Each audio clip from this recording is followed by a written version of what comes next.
Project Sapient is a podcast meant to engage our brothers and sisters in the law enforcement and military communities in conversations that we all know we need to have. All opinions you'll hear are our own, are protected by our First Amendment of the United States Constitution, and in no way reflect or are meant to reflect the opinion of any specific agency, officer, or service member. Some opinions may be controversial. Listener discretion is advised. Enjoy.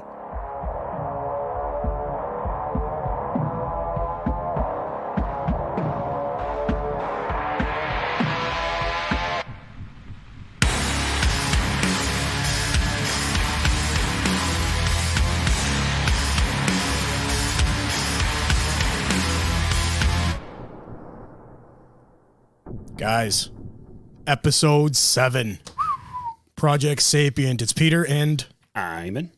Hope everyone's doing well. Hope everyone had an awesome Christmas. I know mine was awesome. How about yours? Full of misery and fucking Grinch. Bah humbug. Just kidding. It was great. Oh, God. It was good. Hey, listen, we're alive. We're breathing. Yeah, exactly. Right? Everybody's healthy. Knock on wood. Yep. That's all that really matters. Nobody got hurt. Yep. That's all that really matters, guys. So listen, we have an awesome episode.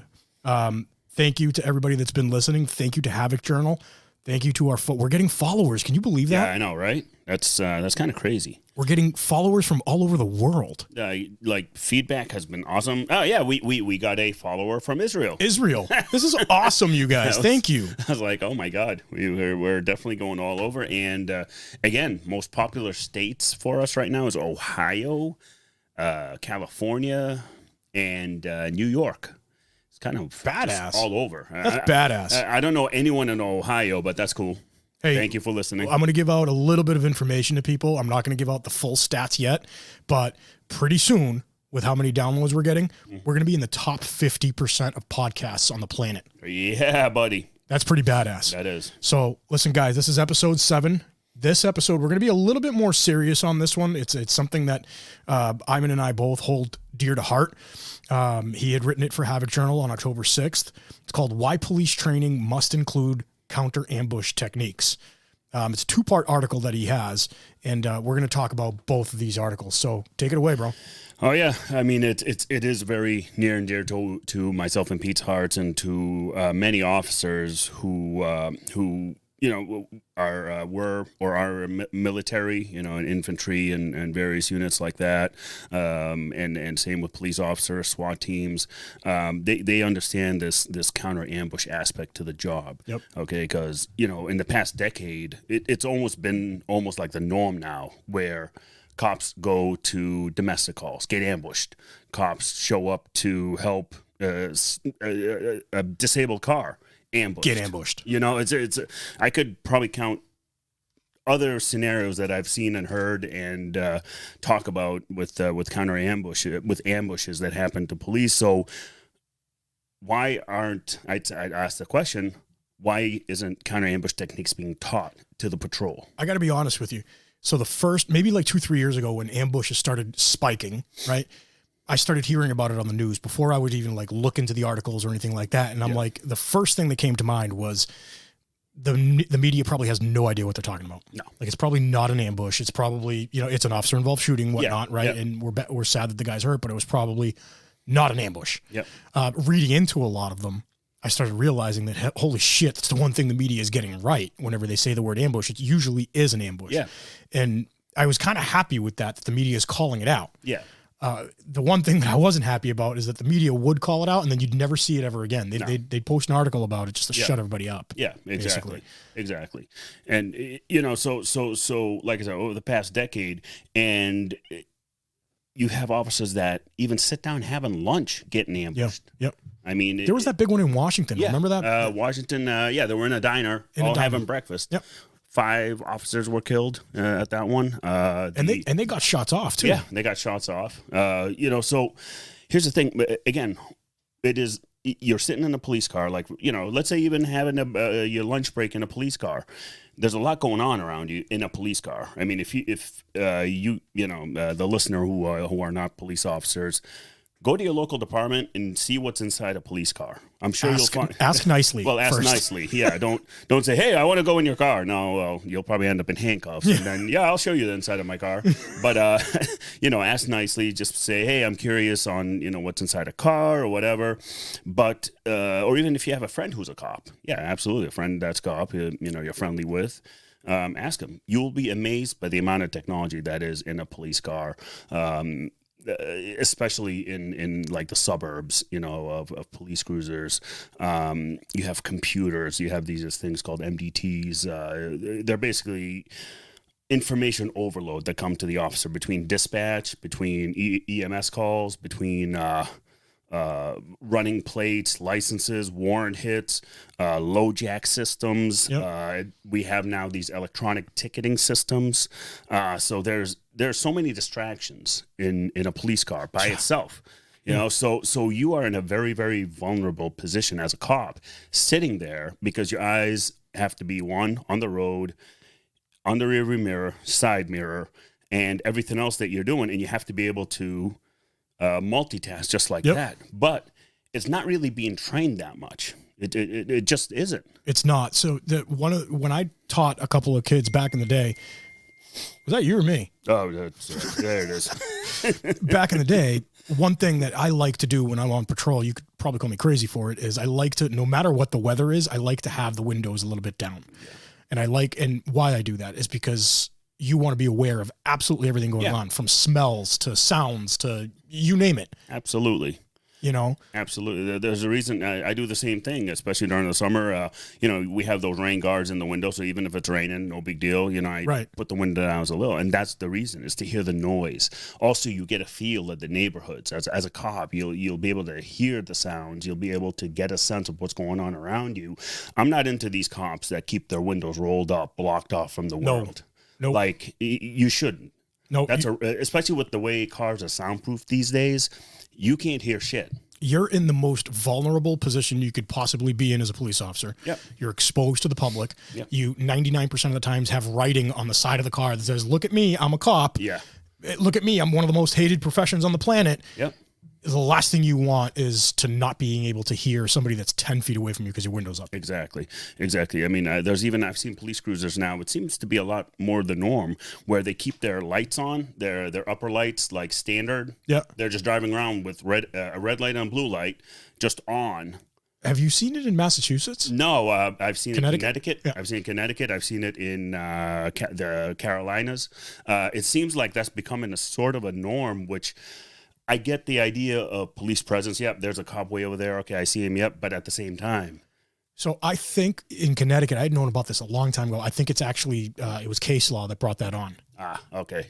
I thought it was case law and it became part of the statute. Okay. I'm pretty sure, don't hold me to it, but if anybody knows, let us know in the comments. Yeah, well, my problem is, again, as cops is now becoming such a hated profession, you're putting a bullseye on you. I mean, the bullseye's already there in a patrol car. Never mind, in uniform as a cop. Just having the badge, you're already a bullseye. Right.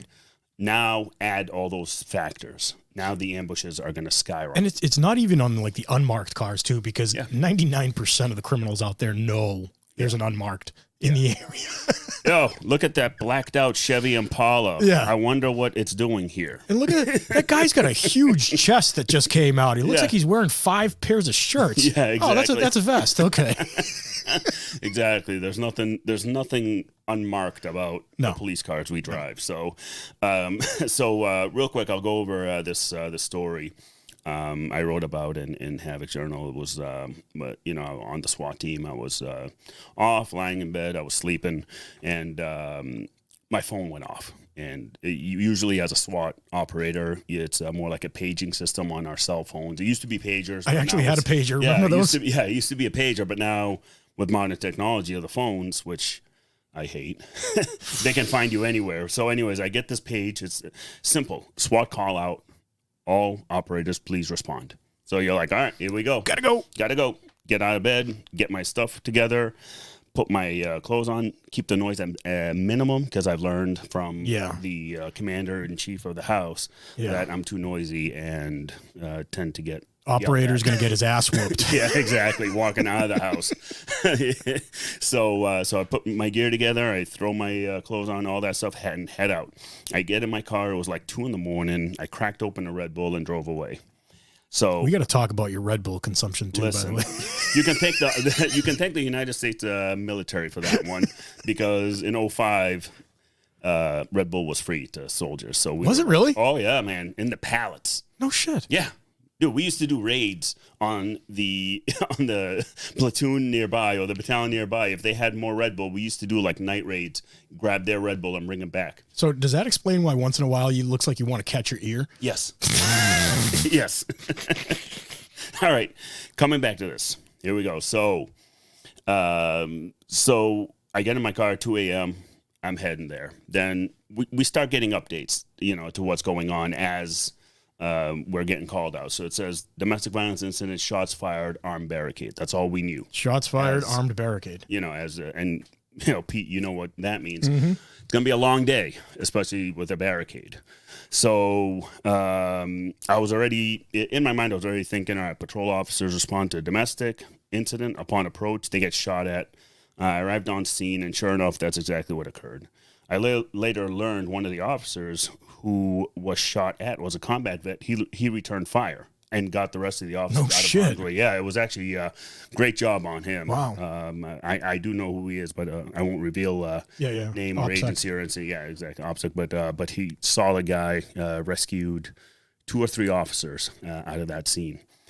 So it turned, so these types of things though are becoming more frequent. Mm-hmm. You see Snapchat, you see Facebook, you see on the news and on all sorts of other platforms, these ambushes are happening more and more and more. I mean, today actually in France, international news, 3 cops go to a domestic and they get killed by the husband. This was in France? Yeah, in France. I saw it this morning. Wow. In France. I don't remember the exact town or city, but they show up. Husband was waiting for them and kills them. I mean, it's these ambushes are becoming so part of the norm now. It would behoove law enforcement as a whole to train in these things, to train counter ambush tactics, and it's one of those things where, you know what? Yeah, might be pricey to train that way. Is it pricey to train that way? I mean, what's the ultimate price? Well, the life of the officer, right? But what I'm saying is, like, how the leaders, if you want to call them that, how they think. They're like, all right, what am I going to pay for? Because usually that's the first question they ask. Like, well, they look at everything in a line item point of view. Yeah, exactly. They're not looking at it from a realism point of view. Yeah.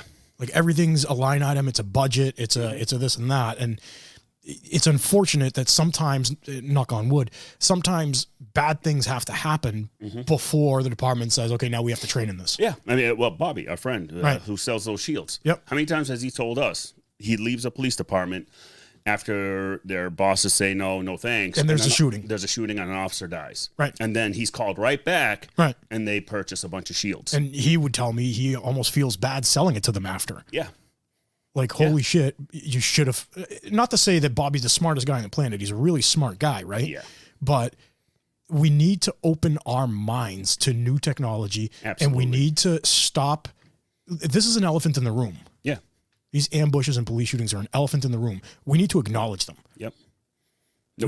We can't tuck them away like they never happen. Well, that's the thing. They're in everybody's faces. Yeah. And yet, like you say in your article, the new officers aren't getting enough training in any kind of ambush techniques. No, none. I remember when I started going through special ops, I started doing a ton of ambush stuff, and I remember thinking to myself, why the fuck didn't I do this before? Yeah. It should be taught in the academy. That's why, my whole philosophy is, the academy should be longer. Like, there needs to be more time for training. There's some very, very important parts. Yes, laws, motor vehicle stops, whatever, motor vehicle law, constitutional law, criminal procedure, criminal law, that is all very important. Sure. But to get a really well-rounded cop, you have to train in certain tactics that unfortunately lead to shootings. It's going to happen on our job. Think about it like from a historic perspective, right? When militaries and the Praetorians and all them would train, They would train a certain way with their shields. They would train a certain way with their swords. And then eventually it started evolving. Yeah. Right. It would be like saying, oh, no, we don't need to train for ambushes, but let's train on a fucking sword. Yeah. Yeah. You know what I mean? Yeah. Yeah. Like we need to evolve into these things and realize that they are happening. We are burying cops. Yeah. Well, yeah, exactly. You know? Exactly. Now the big question, should officers be trained in counter ambush? My answer and your answer is absolutely. Now, before I hear militarization of police and all this bullshit, let's be clear about it. These are tactics that are necessary to learn, not to militarize the police, but to better the communities they serve. I mean, let me ask you a question. What does ambushing or counter ambush training have anything to do with the military? Oh, but you know, you'll hear it as soon as the news or media or whoever or a political official, I'm not even going to call them leaders, a political official hears counter ambush training. It sounds scary. Well, it is scary. Yeah. It's I mean, well, yeah. Right. You know what I mean? It is what it is. It's an ambush, you know, so it's not militarization. It's about, you know, with better training, you get a better breed of cop where these ambushes will, you know, less likely to happen because the officer is going to be able to pick up certain things right on the way to the call or turn off their sirens maybe a mile down the road. That way they're not projecting, hey, I'm on my way. I mean, that's another thing, the young officers, I get it. You know, you throw the lights and sirens and you're like, you know, get into a call.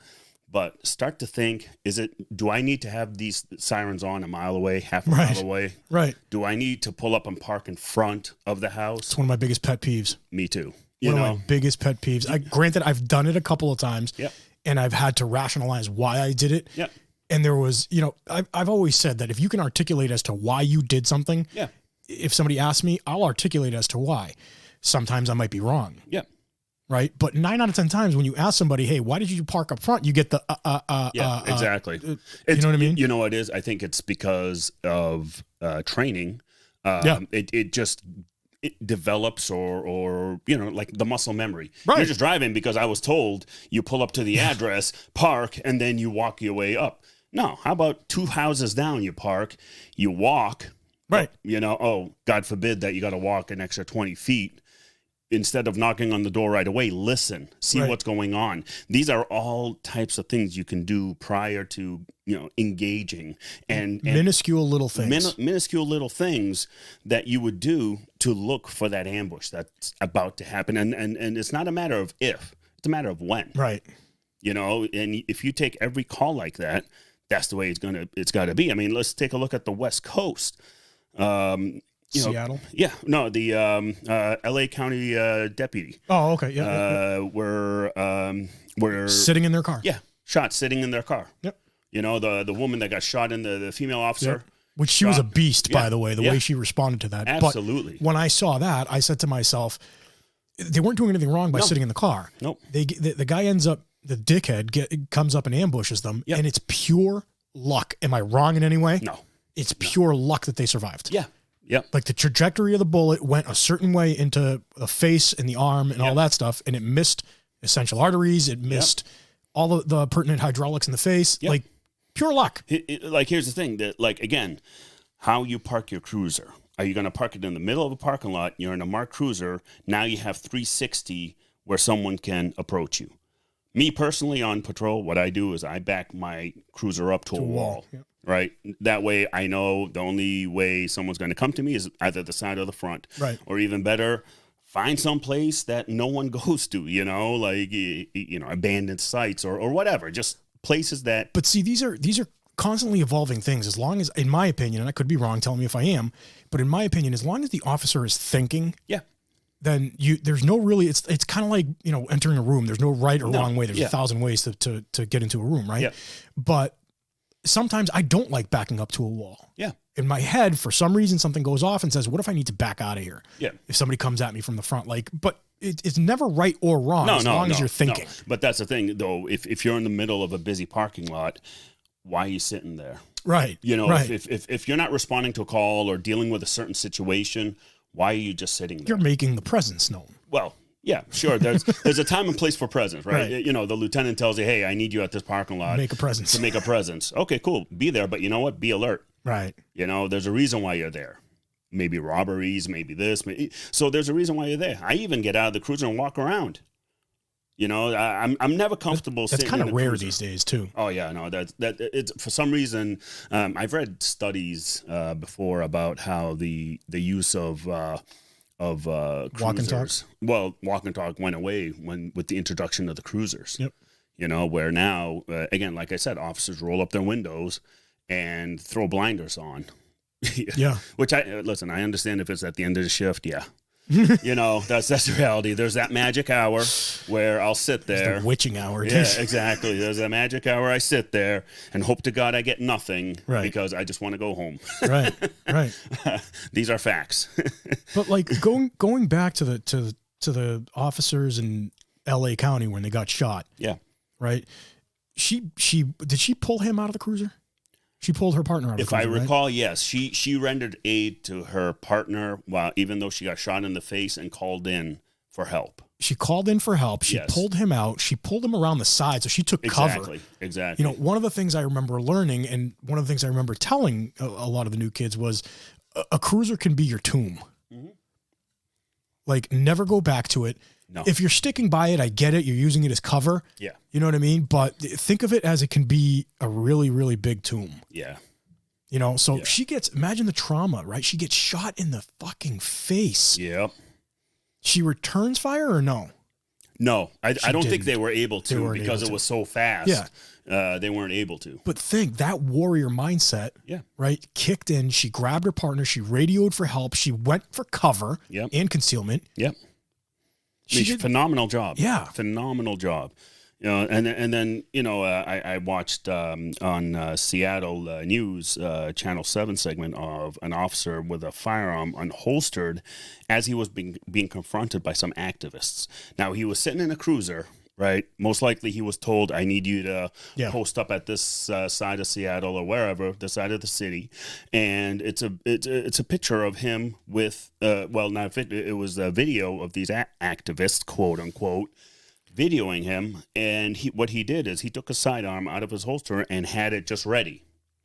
Oh, to the side of the car. Yeah. Yeah. You know, I've actually done that before. I've done that too. Right. You know, but the thing is though, that is called a counter ambush tactic. Right. That you have hostile activists who have been destroying the city. I actually remember the video, and they were like, "Oh my God, he's got his gun out!" Yeah, exactly. And here's the thing: I mean, these aren't protesters. When you're throwing Molotov cocktails at police and other IEDs, that's an insurgency. Yeah, that absolutely. That is not a protest. That is not. I take that past a riot. You're no longer even in a riot. You're an insurgency. You're insurgency. Your sole aim is to kill a police officer. Yeah, that is an insurgency. Well, you saw it during the last riots, right? How many times were you told, A, to kill yourself, B, that somebody said to you, I'm going to kill you, I'm going to shoot you, I'm going to slit your throat, I'm going to this and that. What the fuck do you call that? Yeah. That's not a protest. No. And Ayman will be the first one to tell you guys with me that we are here to protect your rights. It's a protest. Yep. 100%. No, I have no problem with protesting. I have no problem voicing your concerns. That's in our Constitution. That's our God-given right. Protest that the sky is blue. Yeah, that's our God-given right. But the minute you start planting IEDs, throwing Molotov cocktails, that East Precinct debacle. Oh, Jesus Christ. Imagine if they didn't get out. Oh, it's an insurgency, you know? So all these ambushes happening to these officers, the past decade, especially in 2020, that training is needed severely. Yeah, severely. It's like, you know, I think back in the military when I was in Iraq. You know, we were taught never take the same road twice. Watch people videotaping us. You know, we change tactics almost weekly. When in populated areas where we patrol through, all of a sudden is desolate. There's no one in sight. You're like, okay, here we go. It's coming. It's coming. You know, prepare for the attack. I mean, there's so many things we learned. Why can't we utilize those same tactics as police? Because somebody that has zero experience in the military or the police or in any kind of combat situation that has done nothing but sit behind a desk their entire lives thinks they know better. Yeah, well, exactly. That's exactly the reason. I mean, here's the thing. Like I said, now in modern day Western society, we are creatures of habit. We work 9 to 5. Accidents tend to happen at particular intersections. Certain crimes occur at certain hours of the day. School starts at certain times, and the list goes on and on. Yeah. Yep. I get that at certain times patrol officers need to be deployed to prevent traffic offenses, so accidents don't occur. As crime prevention, as traffic control, as officers, we need to be aware of our surroundings, though. Yep. Is there someone videotaping us? Are they taking pictures of us while we conduct our business? Are they gathering intel for a potential attack? I'll give you a personal example of mine. So a long time ago. Here we go. A long time ago, a while back, I was working undercover at one of the train stations, and TSA was along with police officers. They would conduct random screenings of passengers getting on trains. So they were looking for what they do is they take your hand and wipe it with a. So they're looking for chemical and GSR and all that. Exactly. So they're looking for anything that indicates you may have been. Exposed to C4 or like I said, any sort of chemical that would be for an explosive or whatever. So one officer would have a clicker, and it was all randomized. We had this piece of paper that had random numbers, and an officer would have a clicker, and if your number comes up, your number comes up. Your number's up. I know, and then we get you picking on me because I'm black or even Asian or whatever. We'll say, no, sir, you were number 563. So bullshit. Please step in. But anyway, so what happened was I saw this guy walking around for a while, not buying tickets to get on train, just wandering. Now this is normal. I mean, it's a train platform. You're kind of used to seeing those things, but then something started to stick out with him. Mm-hmm. He started looking inside the cruisers, walking around. He would look at his phone. Put his phone back down, walk around, look, and it was like as if he was doing surveying the area himself. So you were profiling his behavior. Yeah. Oh my God. I know, right? So that was off. As here's the thing, as a city cop, as well as I do, when you have thousands of people in one area, it's like herds that move. Yeah. You can see the one that's not moving with the herd. Yep. You notice that. You're like, oh, wait a minute. This guy's not moving with the herd. What's up? One thing's not like the other. Exactly. So I went up to him, and I didn't identify as myself as a police officer just yet. I just wanted to gauge and gather intel, see who or what he's doing. So I learned that he's a college student from a nearby university. He studies structural engineering and was waiting for a lady friend to pick up. Wait. Is that lady friend in quotations, or was he really waiting for a lady friend? Yeah, I know. This is behavioral profiling at its best, right? Oh yeah, exactly. So he we spoke for some time. I learned his name. His country of origin was China. I found out that he lived nearby. At this point, I felt something was off with this guy. All of a sudden, a uniformed guy shouts to me because there was an incident going on. So revealed I'm a cop, and this male subject disappeared. I was just going to say, let me guess, he took off. He took off. There was no lady friend. There was nothing. So I passed off this information to the intel unit of the police department so they can, conduct their investigation. And according to video surveillance, the male never picked up anybody. He left as soon as he learned I was a cop. The university revealed that he wasn't even a student there, or even his name. Even using pictures from surveillance, the university was unable to locate him. So the question is, who was this guy? Look, he could have been a weirdo. Yeah. He could have just been, he had a fetish of taking pictures of cruisers. There's a million and one different things. The difference is that you actually spotted it. Yeah. You were doing your job. You were using perfect behavioral profiling. Yeah. And you essentially were doing what you were supposed to do for the public. Yeah, exactly. So now let's go back to the sergeant in Seattle dealing with a cameraman that was distracting him because they're being very loud to him, right? Very loud. They were very aggressive towards him. But was that a decoy for something else? That's usually the first thing I think in groups when the loudest person. What are they taking my attention for? Exactly. Was that an ambush getting ready to do something on his other side? There's being in a cruiser is a more vulnerable position. The weapon holsters that we have, typically 3-point retention system. This means the officer has to manipulate 3 different buttons before they're able to draw a gun. Yep. How easy is that when you're sitting in a cruiser? Yeah, especially with your heart rate going up and all that. Yeah. I mean, that's the thing. It's stuff that happens when your heart rate skyrockets. Manipulating a 3-point system. I mean, good luck. It's almost impossible at sometimes. I mean, one of the things that we did in SWAT school was getting your heart rate as high as possible and manipulating stupid things like a pen. Exactly. And you know, it's funny. One of the first things I learned again about stress inoculation training. When they purposely get your heart rate that high, I'll never forget this. I took a simple piece of paper, put it in my breast pocket, and tried to button it. And you couldn't. I could not. I 100% I couldn't believe. Like I'm like, dude, like you know, I'm like, what the hell's going on with me? So I mean, this I learned way back in the Army. You know, it was again the drill sergeants were being drill sergeants and shark attacks and all that shit. But later on, after I was like, you know what, they weren't really being assholes. They were doing it to condition you. Yeah, to condition for stress. Right. So that way, should my heart rate go up, my fine motor skills don't diminish as much. They're still going to go, but not as much. But now it's like you say it in your article, right?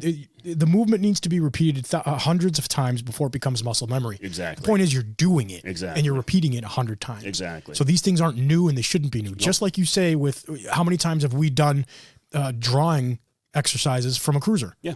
I can tell you right now, maybe once in the academy I did it. It was a long time ago, but maybe once. Yeah. You know what I do? I suggest to guys is while you're standing around, if you're not doing shit, just unholster. You know, I had an old timer. I had an old timer look at me one time and say, "Stop doing that." And I looked at him and I was like, "Fuck you! Yeah. I'm doing it." Yeah. And he was surprised that I talked to him like that because nobody ever has. Yeah. Right. But he maybe thought about it after and was like, it wasn't like a nervous twitch of mine. We all have nervous, stupid shit. Yeah. I was doing it to get a feel for it. Was a new holster at the time. Yeah. New weapon system, new holster. And I was like, I'm going to keep doing this. A new holster, you need to do at least 500 times to just muscle memory and to break in the holster for your firearm. That's just. I think so. Yeah. That's just the way it is. I mean, so like, here's the thing with counter ambush training. The Army has various combat units, and we all have a formula when it comes to fighting. We call 3 things: speed, surprise, violence of action. That's it. Speed, surprise, violence of action. These 3 philosophies are used in SWAT teams, narcotic gang units. So really high speed teams that need to have that speed, surprise, violence of action. And before again, you start telling me, "Oh my God, violence of action. Oh my God, it sounds speed." So scary. It's. Here's the thing: SWAT, gang units, narcotics units, and various specialty units. They're not dealing with soccer mom who's going too fast to give a speeding ticket or whatever. You know, they're dealing with hardened felons. At the same time, to play devil's advocate, not to say that I would treat soccer mom any differently, but I'm not going to let my guard down. Oh, no, that's not what I'm saying. Because psycho mom can be psycho mom. Yeah. She can be batshit. Yeah. She's like on the cusp of overdosing and wants to kill somebody. Oh yeah, no, I'm not trying to say one or the other, but I'm just saying, like, why is it only being trained in SWAT narcotic, gang units? I get Why that. do they have that philosophy only and not so much patrol? You know what I mean? I 100% agree with you. They should look, I don't think that all of SWAT tactics and special ops and it should be 100% given back to the patrol force. Mm-hmm. But why can't we introduce these things to the patrol force? Yeah. Yeah. I mean, here's the thing. A simple operation, like a motor vehicle takedown, arrest of a violent felon, right? I mean, he's wanted, this felon's wanted for murder. This operation is, in essence, as us, we are conducting this ambush. All right, it's a motor vehicle takedown. You're doing the ambush. We're doing the ambush, right? And those 3 parts of the equation must be met. If you lose one part of it, the operation falls apart. It's going to go south really quickly. I've seen it time and time again where a supervisor has too much of an ego to actually realize that you need these 3 things to take down an extremely dangerous felon, wanted for murder, shooting, whatever. And they lose sight of that, speed, speed, surprise, violence of action. They lose that sight, and because their ego's so high, they're like, no, that we're going to do it this way, and this way it's going to get done. And every time, just because I said so. Just because I said so. And half the time, I just want to say, dude, you do realize that you have guys in your unit, especially these days, after the 20 years or so we've been at war. Yeah. You've got some really high speed people Yeah. within your department that you're not even touching. Well, it's an ego issue. Yeah, that's exactly what it is. A lot of times that's an ego issue. I've heard it plenty of times where they didn't want somebody on the team. I couldn't think of one fucking reason why not to get this guy on the team. Yeah. Right? We're talking like the best of the best. Yeah. We want him. I want him in a stack fucking in front of me. Yeah. Please. Yeah. But there were certain people on the team that were like, fuck that guy. Yeah, just ego. And it was ego because they were is. tiny little human beings. Yep. And when ego comes into play and you lose sight of the objective and the mission and the men and women in your team, you lose the initiative. Once the initiative is gone, the whole operation turned to shit. Like, I go back to talking about how we had this one situation where it was supposed to be a takedown. The guy got away, and it was this all-out chase for like a half hour, 45 minutes, and they ended up getting him, and everyone was high-fiving. Hold on, they actually let you chase? No, I didn't chase. Okay. I was with the SWAT team hitting his house. Oh, okay. And they decided to take him themselves, which that's a whole nother thing. But OPSEC, I can't really get into it too much. But they were high-fiving each other like, great job. To me, I was like, mission failure. You were lucky. You were lucky that you're alive. Exactly. You were lucky that members of the public did not get hurt. Yeah. You are lucky that he didn't run any of you over. You are lucky. There's so much to play into it that it was just sheer luck. And ego played a huge part in it, that they did not have that speed. They did not have that surprise. Yeah. They did not have that violence of action because of ego. As soon as they lost that initiative, I knew it. And as soon as I heard the radio, broke containment, I'm like, yep. I knew it. What's happening? Something's about to happen. And as a cop that thinks that far ahead, it infuriates you because it could have been prevented. It could have been prevented. I always see those incidents as, say a prayer that night and thank whoever you believe in that you're alive because it didn't go south. Oh, yeah. Because that's the shit that you hear in the news. Yep, exactly. I mean, plenty of times in Iraq where I knew there was an angel looking over my shoulder. It was just sheer luck that I made it through whatever mission I had that day. It was, well, I'm not saying it in that aspect, right? Because you knew what you were doing. But when the major fuck up happens, because everybody fucks up, right? As long as you can adapt and overcome. Yeah. But when the major fuck up happens, 9 out of 10 times it's luck. Prove me wrong. Oh, yeah. Oh, yeah. You know what I mean? That's 100%. I mean, the only reason they found him is pure luck, too. And that's it. The guy was thick in the woods, right? By the time they grabbed him. But it's unbelievable to me. So it's again, now take those 3 parts of the equation, add them in an ambush against a police officer.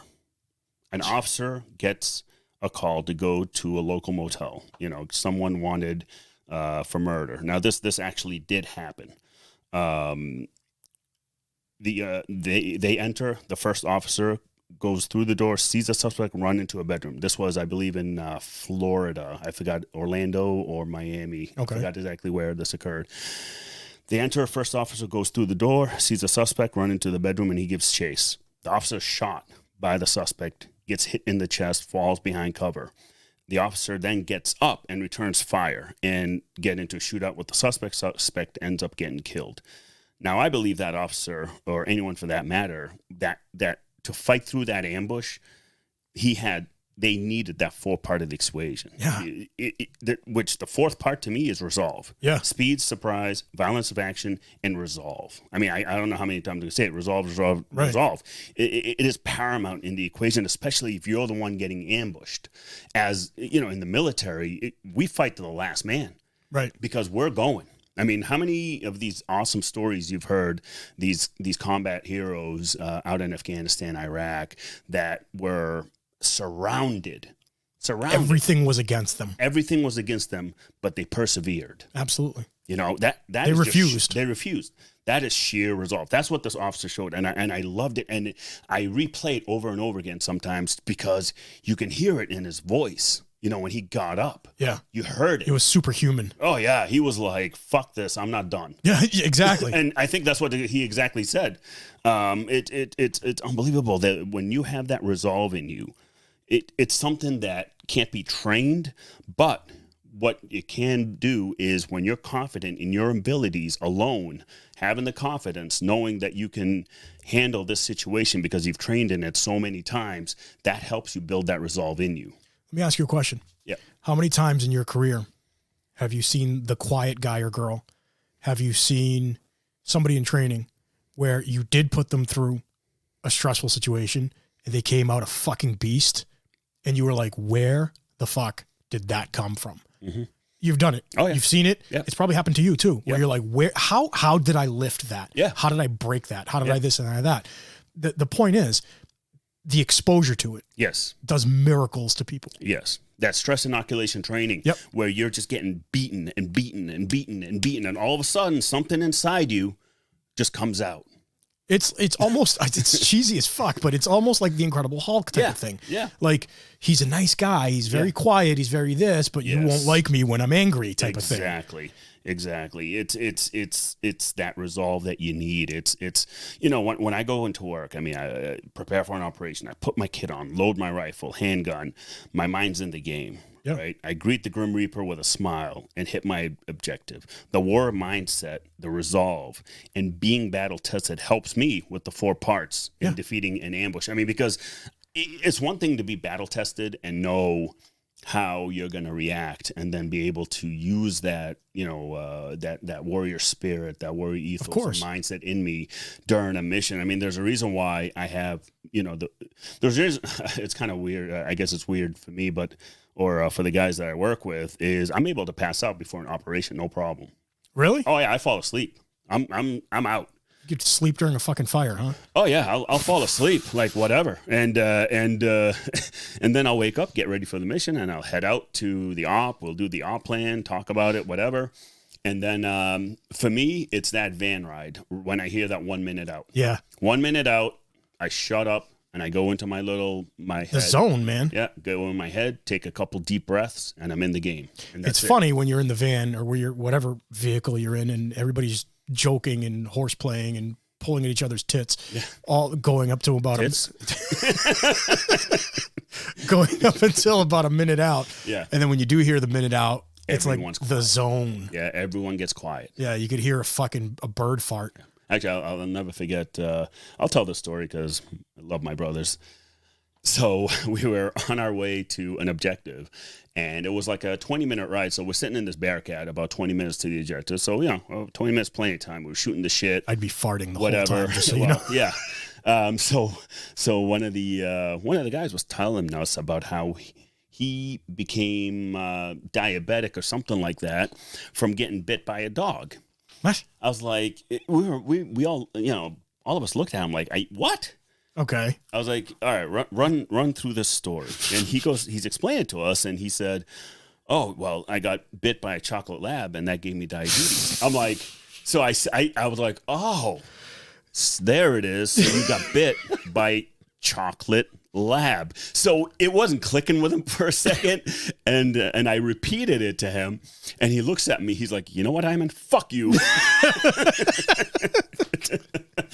So it was a hilarious exchange, but like, all of a sudden the team leader, he calls out 5 minutes out. All right, 5 minutes. Make sure your gear is squared away. You're good to go. 1 minute out. You can probably hear a pin drop from how quiet it got. All of us in our zones, in our ways, whatever. Yep. For me, I just close my eyes, take a couple deep breaths, and I go. And that is what helps me get into that mindset. That's what helps me, to say to myself, speed, surprise, violence of action, resolve. Yeah. Resolve. I mean, that is the biggest part of the equation when you fight through an ambush. And it's like there's a piece of equipment out there in law enforcement that would give them an edge. And I use it on a multitude of situations. All right, and that's Vector shield. Vector shields. Yeah. That's Bobby's thing. That thing. I mean, talk about a counter ambush piece of equipment. It's an amazing tool. And like I always, like I told Bobby, I was like, dude, your shield was tiny to me, and trying to figure it out. But then it kind of clicked right away, right when he said a couple things. I'm like, no shit. Well, look, I always explained it to myself that if you're stepping out of a car and you get into a gunfight, what would you pay to have something in front of you? Oh yeah, oh yeah. You know what I mean? To have anything in front of you. Exactly. Especially something that's like versatile like that. Yeah. It's amazing. Yeah. I mean, you could, in your car, you can put a shield in between you and the shooter, and it will give you that split second need to unholster and return fire, and you're able to get through that ambush. I mean, I can't say it enough about resolve, about just, it's more than will. I mean, I think we said that before. Yeah. Will is part of it.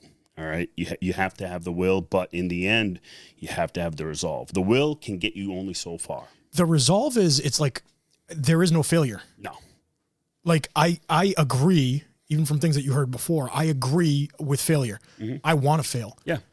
I want to enter the room the wrong way during training. I don't want to do it during the thing. I want to fail and fall on my face as much as humanly possible because that's how I learn. Yeah. Right. But the resolve, the will, the difference between will and resolve, that space in between is you're not going to accept failure. Yeah. No. I will go home to my family. Yep. You guys aren't going to be standing over my casket. Yep. So why not train with new techniques? Exactly. Why not have and be open to new ideas and new tools? Yeah. Like, again, it goes back to when I was talking about training like a fucking Praetorian. Yeah. What are you going to train us with a sword? Yeah. Yeah, exactly. Exactly. I mean, you gotta think about, you gotta put yourself in these situations when you're sitting in your cruiser and you just think about it. All right. How is a bad guy going to get me sitting here while I'm having my lunch? Think about it. Let me ask you a question. In Iraq. Yeah. You did twice in Iraq? Once long tour. Long tour in Iraq. Yeah. Did the enemy evolve? Oh, hell yeah.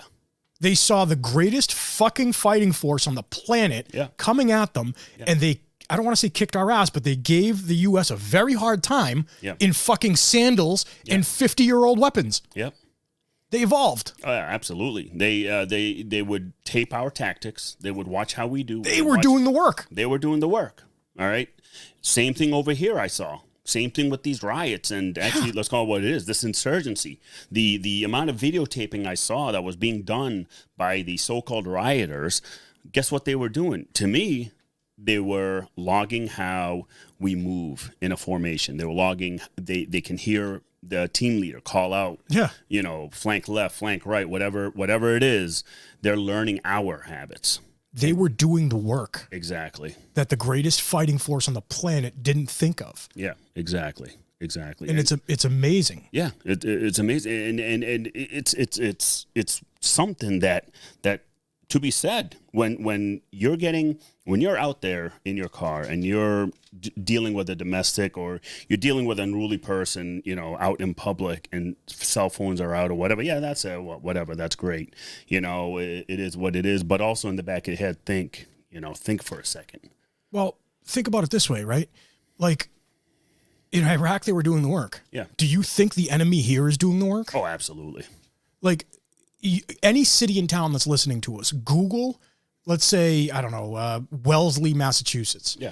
There is going to be somebody that has found the radio codes and have posted it on a website somewhere that you can easily find from Google. And I'm talking internal radio codes, transmission frequencies, you name it. iPhones.